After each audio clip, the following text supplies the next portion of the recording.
დააჭირა თითი ვიღაცამ ღილაკს და დაიწყო ანტიჩინური კამპანია და ის რომ ჩინეთი ბოროტებაა საქართველოსთვის და ჩვენ ქვეყანაში აქტიურად მოქმედებს აი სწორედ ის ხალხი, აი გვარამია, რომელიც თვითონ თანამონაწილე იყო იმ რეჟიმისა, რომელიც პატიმრებს აწამებდა და ეხლა შესტკივა გული ადამიანის უფლებებს. მაგრამ მთელი ეს ფლანგი, აი ეს გვარამიები და აი ეს ხალხი. ეს არის ფლანგი, რომელიც უკან დგანან პროპაგანდისტები და ვიღაცას აქვს ღილაკი, რომელსაც თვით საჭერს და ესენი იწყებენ შეტევას ყველაფერზე. გავიხსენოთ მატრონას ხატის ამბავი. მატრონას ხატზე გამოსახულია სტალინი, როგორც იმპერატორი, უზარმაზარი საბჭოთა იმპერიის იმპერატორი და ეს ფაქტია, რომელსაც როდესაც გაუჭირდა, ის მივიდა მატრონა მოსკოველთან, ანუ ღმერთთან მივიდა და როდესაც იმპერატორი და ასეთი დიდი მსოფლიო მასშტაბის იმპერატორი და დიქტატორი მიდის ღმერთთან, ეს იმას ნიშნავს, რომ მანაც კი დაუხარა თავი ღმერთს, მაგრამ ის არასოდეს არ გამოიხატება,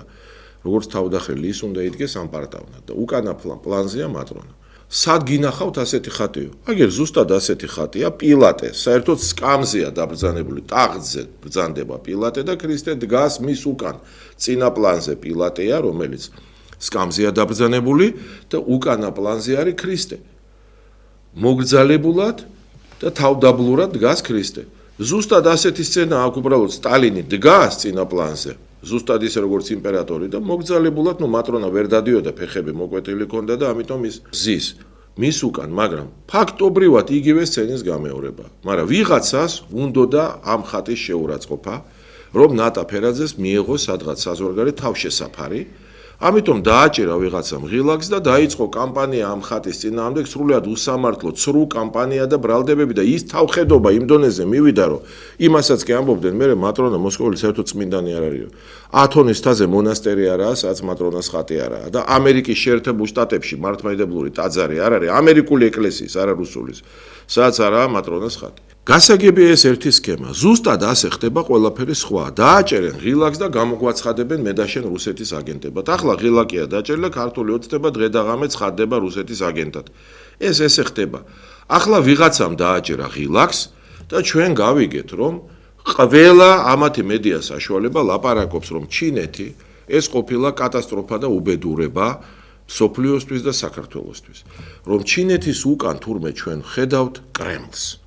საოცრებაა ახლა მე უნდა პირდაპირ გითხრათ, რომ პირიქით არის ჩინეთი უფრო ძლიერი ქვეყანაა დღეს ვიდრე რუსეთი და ჩინეთის უკან კი არ დგას რუსეთი პირიქით, ჩინეთი მხარს უჭერს რუსეთს. ჩინეთია ეხლა რუსეთის ხარდამჭერი, ბევრად უფრო ძლიერია რუსეთზე და არა რუსეთი ჩინეთისა. მაგრამ ჩვენ ახლა გვიყვებიან, რომ თუ აქ ჩინელები შემოვლენ, თურმე რუსეთი შემოვა. ნუ რა სისულელია ეს სრული და რას ნიშნავს ჩინელები შემოვლენ. სააკაშვილის დროს სააკაშვილმა გააკეთა ისე, რომ ბევრი ჩინელი შემოვიდა დასახლდა საქართველოში. მას მერე ახალი არც ერთი ჩინელი არ შემოსულა, არ დასახლებულა და არც არავით არ ინტერესს არ იჩენენ. ჩინელები არ ცდილობდნენ, რომ დასახლდნენ საქართველოში. არავინ ახალი არ შემოდის და ხალხს ატყუებენ, რომ აი ჩინელები ჩამოდიან და სახტა არ ჩამოდის არავინ და აქ არავინ არ სახტება. ეს ტყუილია. ბიზნესი პირიქით უნდა გაიზარდოს და უნდა გაიზარდოს პირველ რიგში ეს არის კეთილი რჩევა, რა თქმა უნდა. არა იმ კუთხით, რომ მაინც და მაინც ჩინელთიდან ტანსაცმელი ან ფეხსაცმელი ჩამოდიოდეს. იმ კუთხით, რომ ტექნოლოგიები მივიღოთ, ტექნოლოგიები, მობილური ტექნოლოგიები, კომპიუტერული ტექნოლოგიები, ინტერნეტ ტექნოლოგიები, ზოგადად ციფრული ტექნოლოგიები.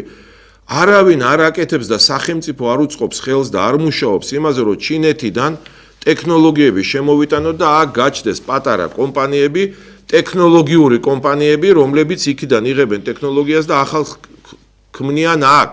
ამ კუთხით, საერთოდ ციფრული ტექნოლოგიების კუთხით, არანაირი მხარდაჭერა სახელმწიფოსგან ამის განვითარების არ არის, საერთოდ. შესაბამისი სახელმწიფო სტრუქტურა არ არსებობს. აი ეს არის უბედურება, საერთოდ არ ესმის ამ ხელისუფლებას, რომ სტრუქტურა უნდა არსებობდეს, რომელიც ამით არის დაკავებული, ასე რომ პირიქით ჩინეთთან ტექნოლოგიური ურთიერთობა და ბიზნეს ურთიერთობა საქართველოს საუკეთესოა და ლაპარაკი რომ ჩინეთი წალეკავსო საქართველოს ბაზარს, ნუ ამას ვინც ამბობს, იმას საერთოდ ეკონომიკა არ ესმის. უბრალოდ სისულელია ჩვენ არა გაგვაჩნია არავით არის რეალური სერიოზული ეკონომიკა ან ინდუსტრიული, საერთოდ არ გვაქვს, ან პოსტინდუსტრიული. პირიქით ჩვენ და ავაშენოთ ეს ეკონომიკა და ამაში უნდა გამოვიყენოთ იაპონიაც, სამხრეთ კორეას და ჩინეთის ბუნებრივია. იმიტომ რომ ჩინეთი დღეს ყველაზე დიდი საწარმოო ინდუსტრიული ქარხანაა პლანეტაზე. მთელი მსოფლიო, ამერიკა, გერმანია, საფრანგეთი, სულ ყველა, უკვე იაპონიაც კი ქმნის ჩინეთში თავის წარმოებებს. და მერე ჩინეთში იქმნება მსოფლიოს აი ესეთი საწარმოო პროდუქციის უდიდესი ნაწილი. და იმის ნაცვლად რომ ჩვენ ამის რაღაცნაირი თანაზიარი გავხდეთ და აქით გადმოვიტანოთ რაღაც ტექნოლოგიური სიკეთეები. აქ ვიღაცამ თითი დააჭირა და მიდის ლაპარაკი რომ ეს არის ჩვენი მტერი და თუ ჩვენ ახლა ამის საწინააღმდეგოდ ვამბობთ რომ უნდა ვითანამშრომლოთ ჩინეთთან. მაშინ აღმოჩნდებით იმ წუთასვე თინა ხიდაშელი დაწერს რომ ჩვენ ვართ ჩინეთის აგენტები. გაი იგი რამხელა სისულელია.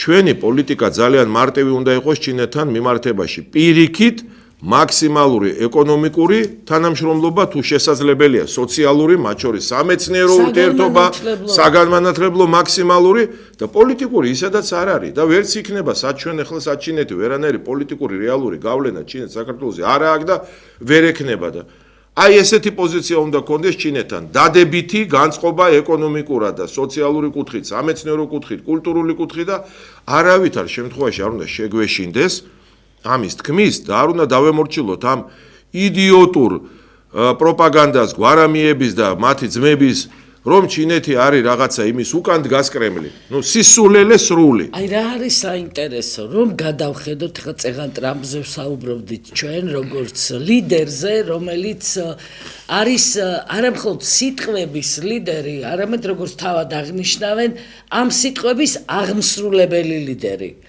ანუ საქმეს აკეთებს ის და ას პრეტენზიაც აქვს რომ რასაც იტყვის შეასრულოს ესა.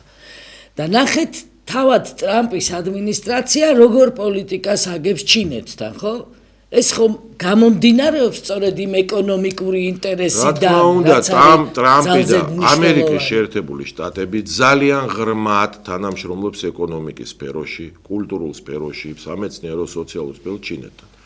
დაპირისპირება სწორედ იმაშია რომ ეკონომიკა იმდენად სერიოზულად ვითარდება ჩინეთისა, რომ ამერიკა ხედავს ამაში კონკურენტს.